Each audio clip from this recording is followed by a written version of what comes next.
Warga Jalan Ahmad Yani Lorong Haji Umar, Kelurahan 8 Ulu, Seberang Ulu, Palembang, dikejutkan dengan penemuan benda yang diduga bahan peledak Jumat 7 Maret 2025 pagi.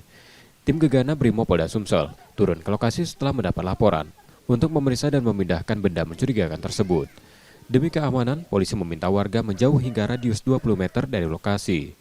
Penemuan benda ini bermula saat seorang pekerja bangunan menggali tanah sedalam 3 meter untuk pondasi rumah.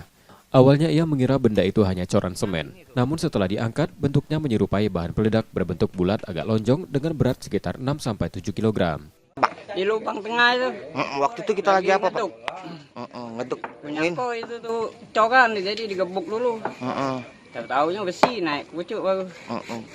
Benda tersebut diduga merupakan peninggalan masa perang dan kemungkinan masih aktif.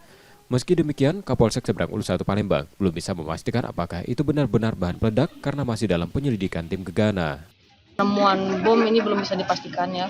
Kita belum bisa menyatakan bahwa ini bom. Nanti ada tim Jibom yang akan turun untuk memastikan ini bisa dikatakan benda mencurigakan. Benda mencurigakan yang belum diketahui. Ini belum kita pastikan. Jadi yang memastikan ahlinya nanti. Untuk memastikan status dan tingkat bahayanya, tim Gegana membawa benda tersebut ke markas mereka untuk pemeriksaan lebih lanjut. Yudi Kiswanto, Kompas TV, Palembang, Sumatera Selatan.